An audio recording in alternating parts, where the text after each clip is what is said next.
Hello you fantastic people and welcome back to Borderlands 3. In this video we're going to go over the top 3 best legendary weapon farms in Borderlands 3 in the base game alone. If you guys are looking for level 60 Mayhem 10 legendaries, I have farmed every boss in this game probably well over 1,000 times absolute minimum, and I have recorded all the drops for you guys and I've just recalculated it all. We've made a whole bunch of videos like this way back when, prior Mayhem 2.0, prior Mayhem 4 even.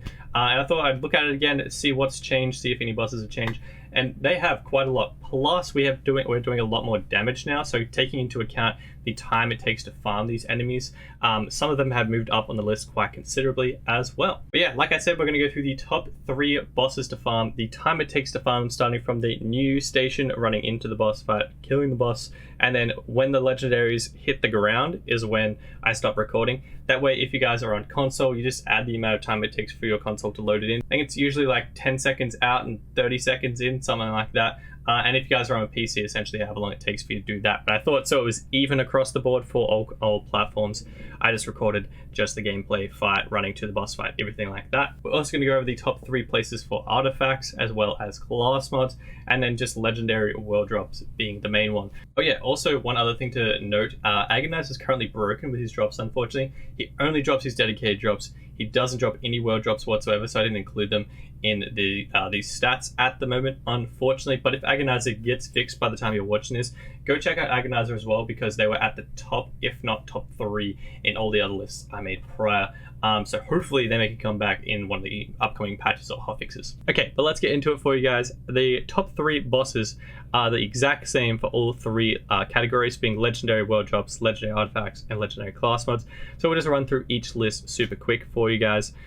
These numbers, by the way, were taken on average over 10 farms. I took a whole bunch of farms, averaged down to every 10 because I figured doing every 1 would be an awkward decimal place for you guys.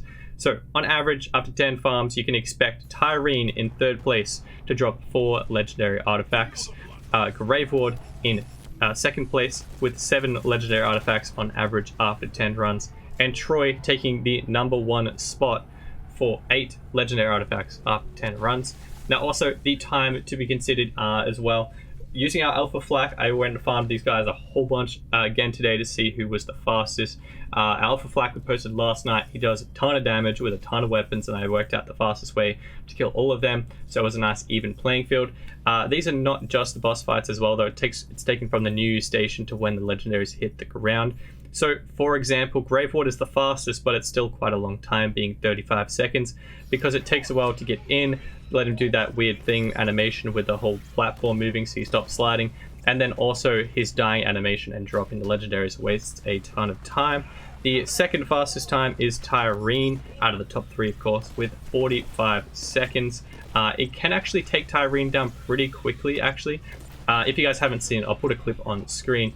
If you're doing enough damage, she never actually flies away, so she constantly just goes up, down, until she's gone. And with a particularly complex route at the moment, there's plenty of weapons that can do it, by the way, but just complex route's currently the fastest. You can get her down in 45 seconds, which is super quick. Only 10 seconds slower than Grave Ward, which is crazy. Troy, same story. You can actually abuse the immunity stages by doing so much damage, it's kind of ridiculous.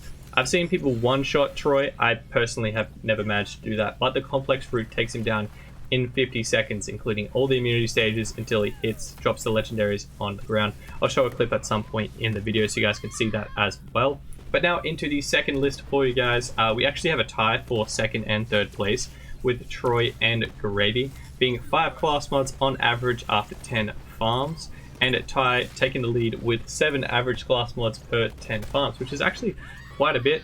So if you guys want legendary class mods just from the world drop system, Tyrene seems to be the place to go. And yeah, now into the final list, the big one. Of course, at Mayhem 10, all of these legendaries will be anointed. We used to have that as part of the stats, but no longer needed.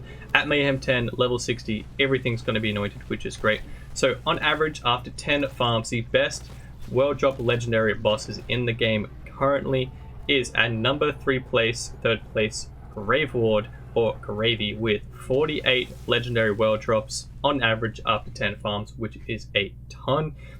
In 2nd place is Tyrene, very closely to 1st place with 57 legendary world drops after 10 runs on average. And Troy takes number 1 spot for the most legendary world drops on average of just pure legendary world drops at 58, just winning by one legendary, which is kind of crazy. I never thought Troy would make the top of any list ever.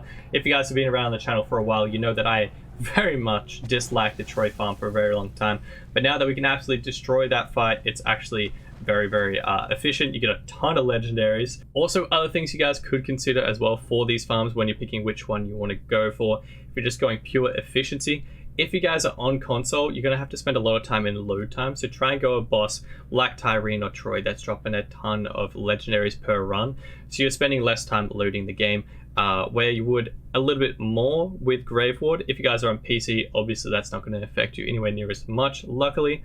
My recommendation would probably be Ty, particularly if you guys are Flak mains, because she has great dedicateds, being the King Queen's Call, as well as the Auto Idol artifact, where Troy, honestly, I've never personally been interested in a single one of his dedicated drops. If you guys are on PC and don't have to deal with those load times, I'd probably recommend Grave Ward for you guys for just pure legendaries, because he's got that faster time. You'll spend less time in load time than console players, and you'll just be able to get more legendaries, rather than farming Troy, who just takes a little while to go down, unfortunately. That's if you're not interested in someone like Tyrene's dedicated drops. But yeah, those are the top 3 bosses in the main campaign that drop the most amount of legendary world drops, including class mods and artifacts for you guys on Mayhem 10, level 60 at the current state of the game. Also, by the way, just in case you're wondering, it was absolutely not even close. From the top 3, they were well in front of everybody. Gigamind used to be very much up there, and he doesn't drop anywhere near as much legendaries on average anymore for some reason, not sure why. Of course, Agonizer was knocked out by the bug. Kilovolt barely drops any on comparative. For example, I'm pretty sure he was on 21 legendaries on average after 20 runs. So those all have fallen really far behind in the list from the last time I did this a few months ago. I think it was back in February. So yeah, these guys are by far well in front of the other bosses in the game at the moment. So if you guys want legendaries, these are the top 3 to go for. Other than that, I hope you guys have a fantastic day. If you guys want to smash that like and the subscribe button, that'd be awesome. I'll see you guys in the next video and a live stream. Till then, adios.